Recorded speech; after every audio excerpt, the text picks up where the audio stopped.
الحمد لله نستعينه ونستغفره ونعوذ بالله من شرور أنفسنا ومن سيئات أعمالنا. من يهده الله فلا مضل له ومن يضلل فلا هادي له ونشهد أن لا إله إلا الله وحده لا شريك له ونشهد أن محمدا عبده ورسوله. فلله الحمد رب السماوات رب الأرض رب العالمين وله الكبرياء في السماوات والأرض وهو العزيز الحكيم. بسم الله الرحمن الرحيم. قال الله بسم الله الرحمن الرحيم إن الله يأمر بالعدل والإحسان وإيتاء ذي القربى وينهى عن الفحشاء والمنكر والبغي يعظكم لعلكم تذكرون. قال الرسول صلى الله عليه وسلم عن أبي سعيد رضي الله عنه قال رسول الله صلى الله عليه وسلم من رأى منكم منكرا فليغيره بيده فإن لم يستطع فبلسانه فإن لم يستطع فبقلبه وذلك أضعاف الإيمان. أما بعد زما د ایمان او د کلمې ورونو الله تعالی سره زما ورځ په قیامت باندې عمل نامه په خلاص باندې درکړه او الله تعالی مو جنتین کړ. نن بیا بحث کوو په داسې موضوعاتو کې چې هغه د دین یو ستر جز او د دین نه ډیره فایده اخیستل د همدې شیانو نه کیږي او تقریبا د دې په باره کې باید ډیر نیکی او هغه څه چې بد دي هغه ټول د دې یو آیات کې ټول راجمع شوي دي. او علما داسې وایي چې دا ان الله یأمر بالعدل والإحسان وإيتاء ذي القربى وينهى عن الفحشاء والمنكر والبغي يعظكم لعلكم تذكرون. لغوي معنی دا ده چې جمع د ټول خیر په دغه آیات شریف کې راغلی ده، یعنی ټول خیر په دغه آیات شریف کې دی او جمع د ټولو معصیتونو د دغه آیات کې الله جل جلاله راوړی ده. د دې دواړو ترمنځ بیا داسې دی چې کله کله د انسان دپاره دوه شکلونه پیدا کیږي په ژوند کې، یو حسنات وي او یو سیئات وي. دغه حسنات او سیئات دواړه په دې کې الله جل جلاله جمع کړي دي او دا د الله رحم او د الله قهر په دغه آیات کې ټول جمع شوی دی. او علما او مفسرین هم ورته خپل تفسیرونه ورکړي. ان الله یأمر بالعدل والإحسان، ای مؤمنانو الله جل جلاله د انصاف او د احسان کولو امر کوي. و ایتاء ذی القربى، او د هغه خلکو سره چې کوم یو ستا خپلوان دي د هغو سره احسان کول او د هغو سره نیکي کول دي. دای هغه درې هغه اصلي او حسنات دي او هغه درې جمع د خیر کارونه دي چې یو دا چې د انسان دپاره باید عدل وي، دویم دا چې احسان وي ورسره، او دریم دا چې ایتاء ذی القربى د خپلوانو سره حسن سلوک وي.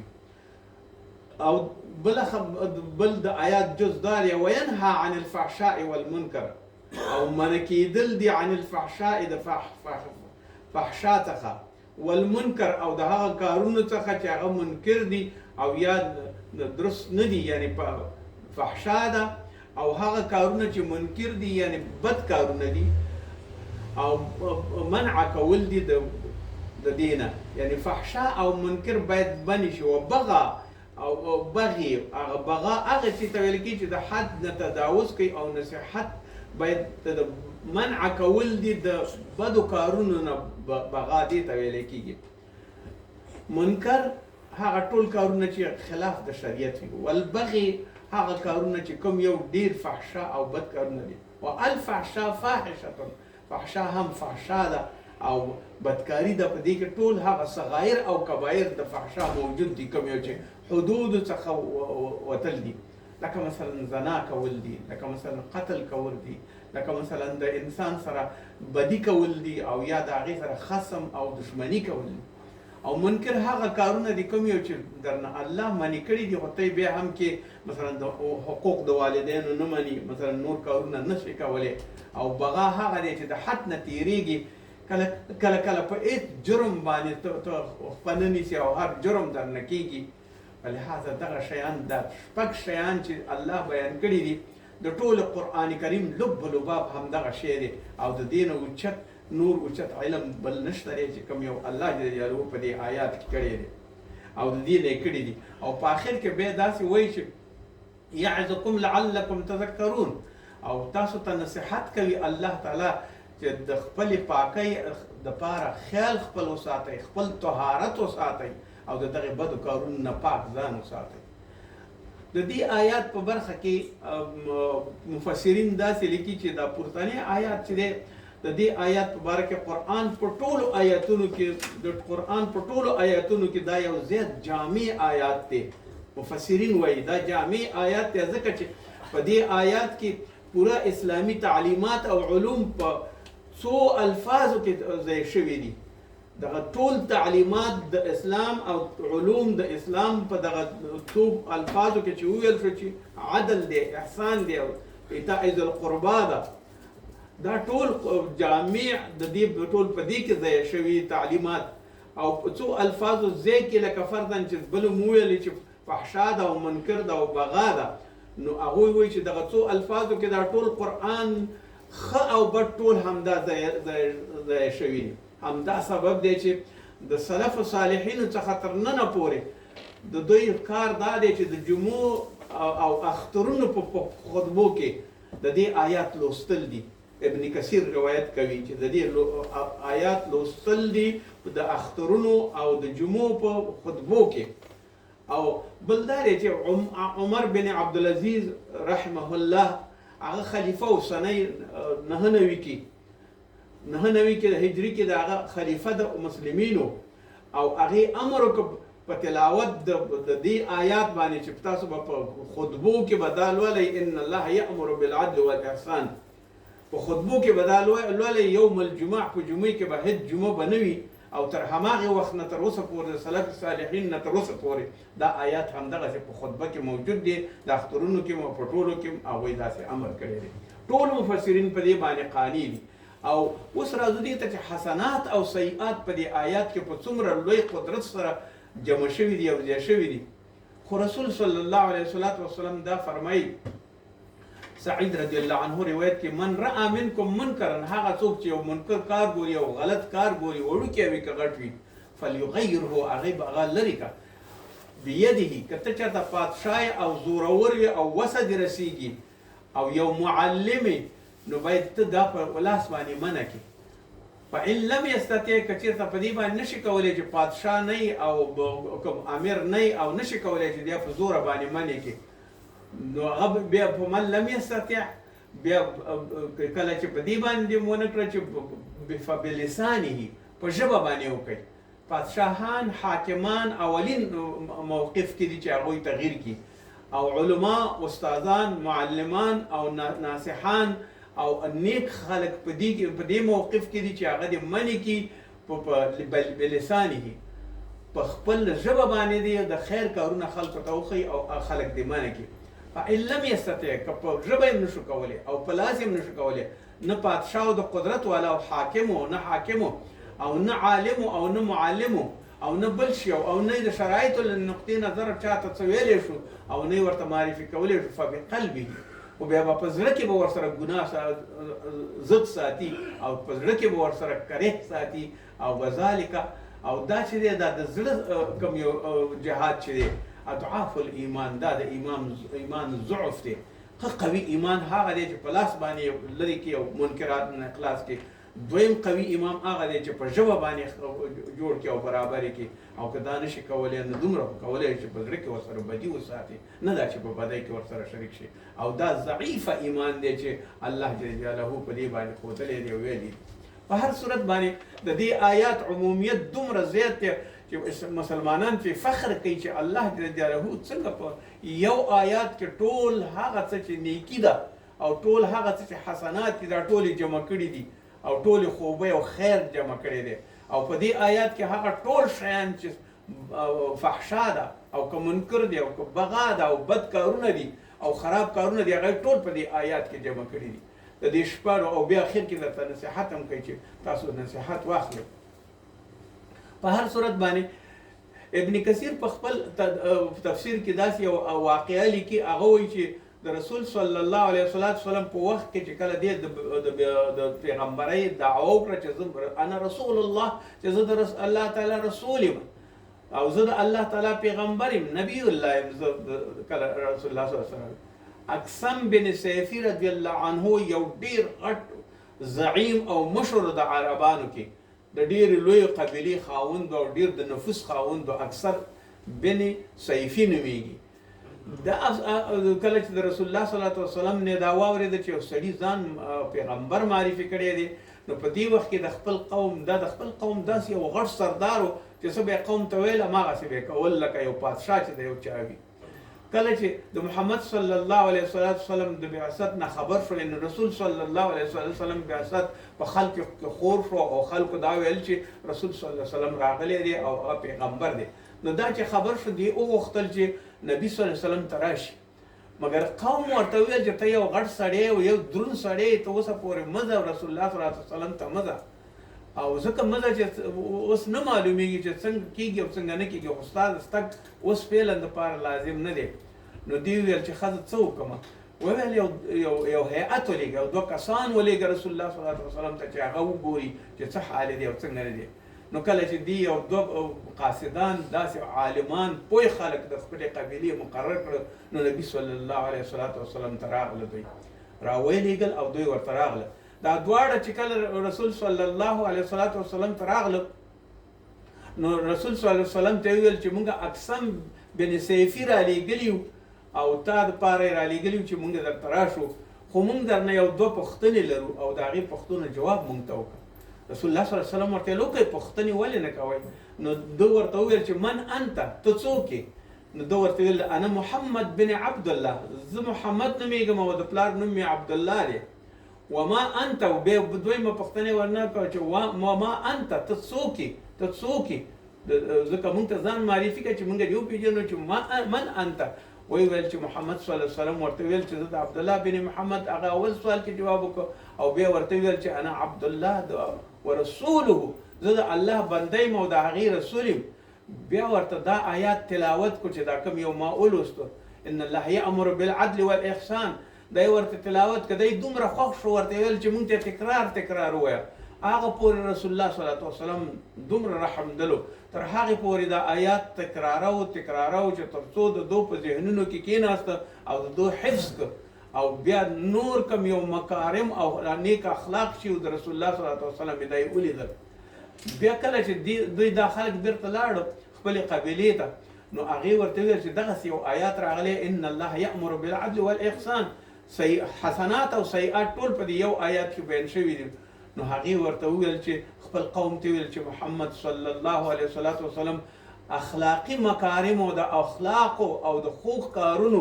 او د دې هدایت کوي او د خلکو ته بیانوي. نو ای خلقو، ای زما قومه، فورا ورشئ او محمد صلی الله علیه وسلم سره بیعت وکئ او د هغه صلی الله علیه وسلم امتیان شئ، د هغې سره یو ځای شئ. نو دا خلک ټول راغله او رسول الله صلی الله علیه وسلم ته راغله او مسلمانان شو، دا قبیله ټوله مسلمانان شوه. ولهذا دغه آیات چې دی دا څومره ډېر زیات نږدې دی د دې ټولو شؤوناتو د ژوند ته.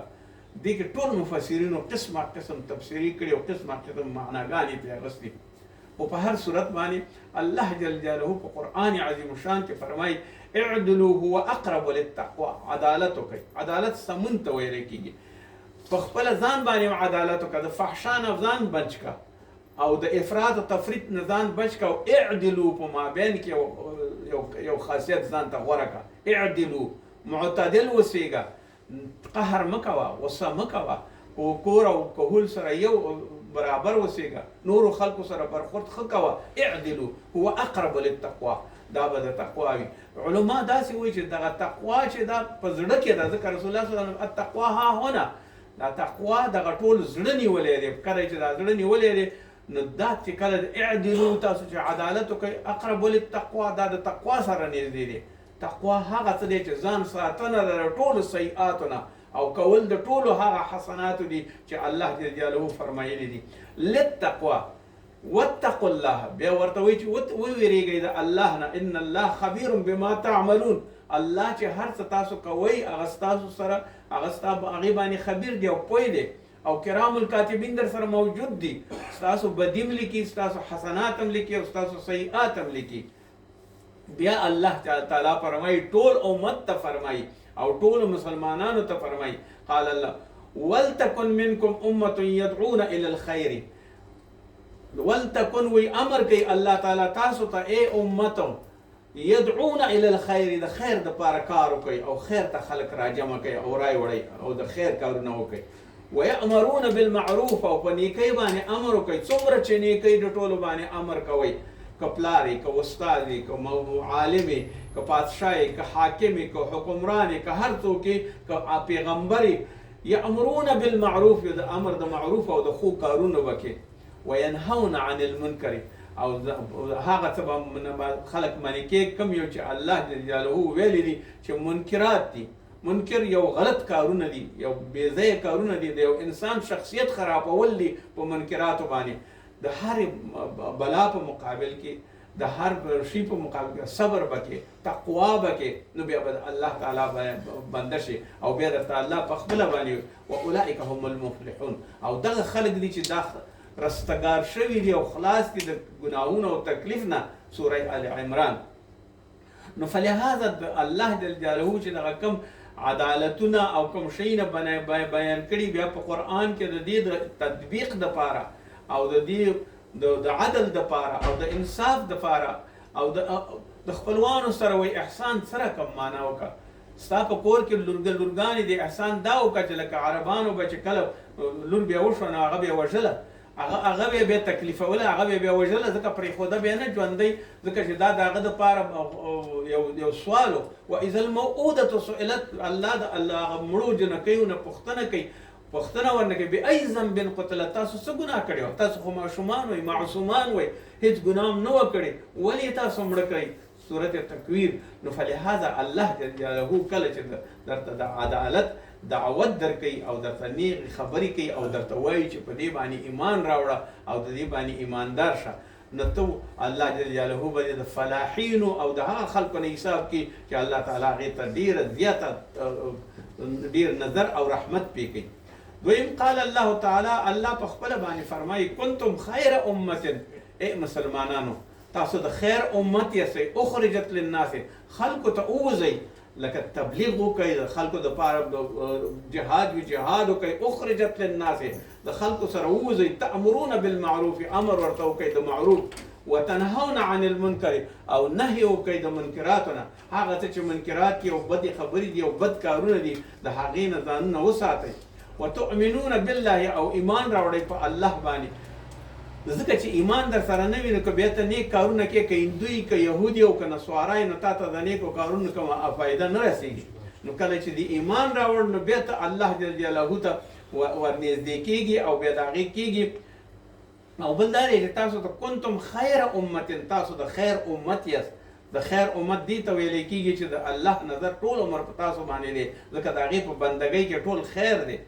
ولو آمن اهل الكتاب تاسو که چاته تبلیغ کوئ او اهل کتابو ته یا بل چاته تبلیغ کوئ او ستاسو په تغلیب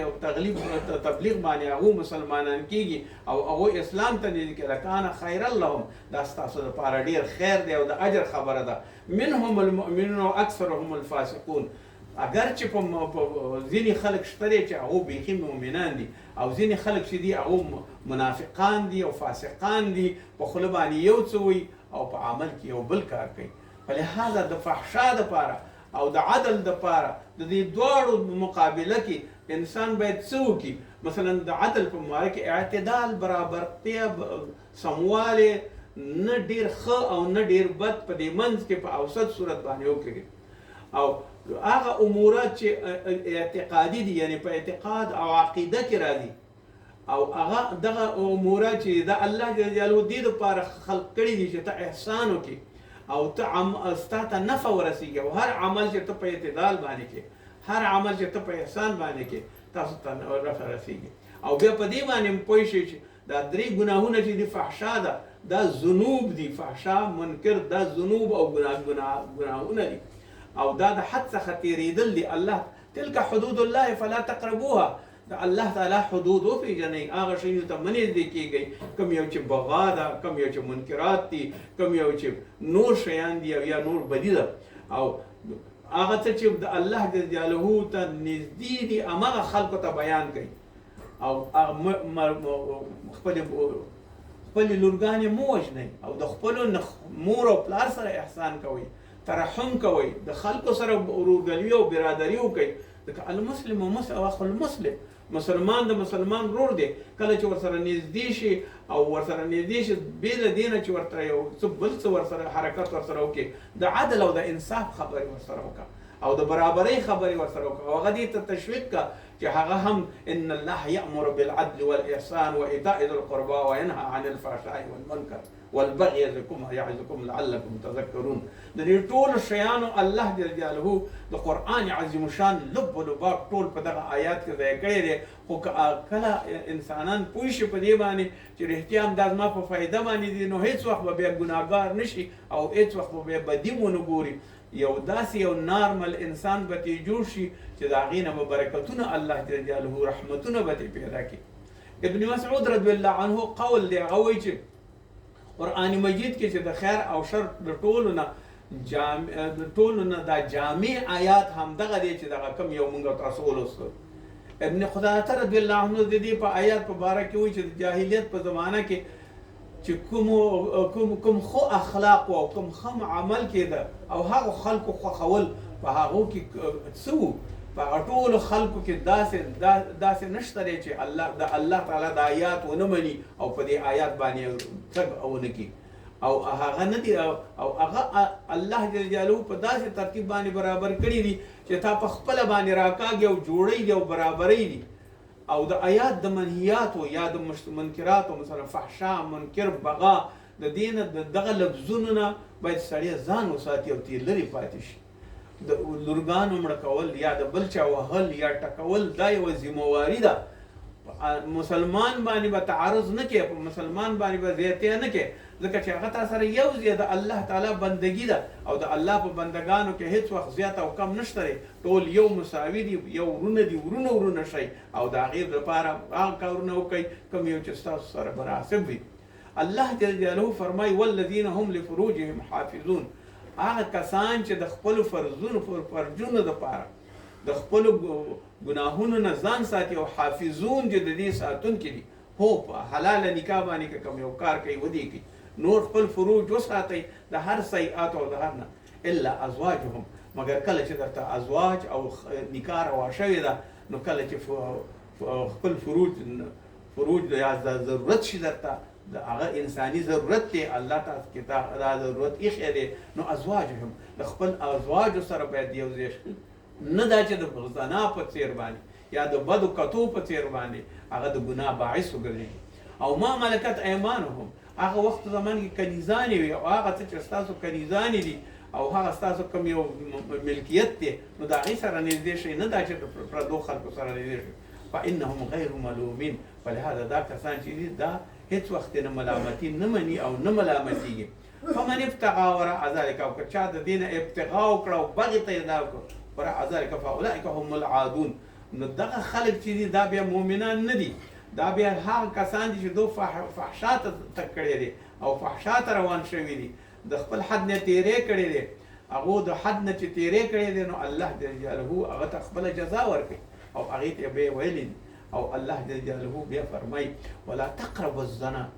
زنا ته مه نږدې کېږه. زنا هغه بد کار دی چې د نسل در نسل ټوله اجتماع خرابوي او یو چټلي ده زنا، د دې لپاره چې ستا نسل یا ستا خپل کنټرول د لاسه ووځي،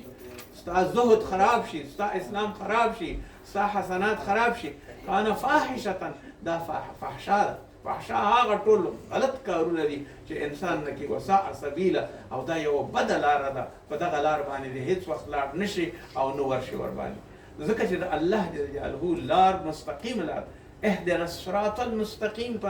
مانځه کې ولې ویو؟ ځکه ویو چې مونږ په مستقیمه لار د خدای په لار د الله ستا په لار باندې برابر کا. اهدنا الصراط المستقیم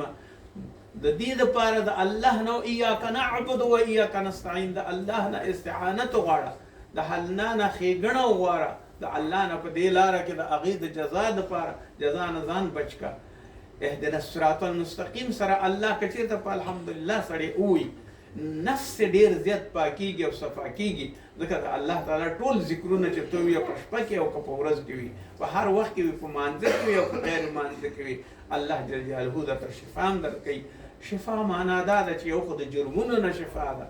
هغه غلطو کارونو نه شفا ده کوم چې منکرات او بغا ده، او دویمه شفا هغه ده چې تا په عدل باندې برابرئ، تا د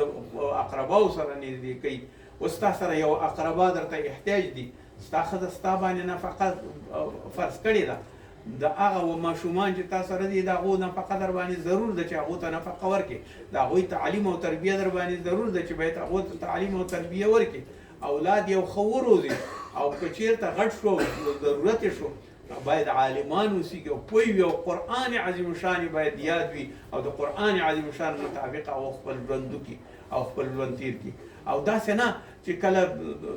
خوښه دې شي خپل ژوند په داسې یو شیانو او خرافاتو باندې تېر کړي چې الله ناراضه کړي، او کله دې چې خوښه شي نو بیا مانځه ته هم راشي. دواړه په یو لاس کې نه ځایږي. مثلا موږ او تاسو ضرب المثل لري،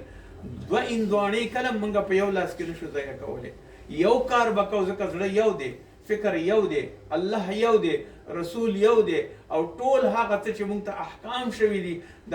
هغه نیکي او د حسنات دي چې دا د انسان دپاره د حقوقو دپاره برابر شوي دي. که انسان په دې حقوقو حرکت وکړي هیڅ وخت به بغا ته لاړ نه شي، هیڅ وخت به منکراتو ته لاړ نه شي، هیڅ وخت به بې ځایه کارونه ونه کړي. او کله چې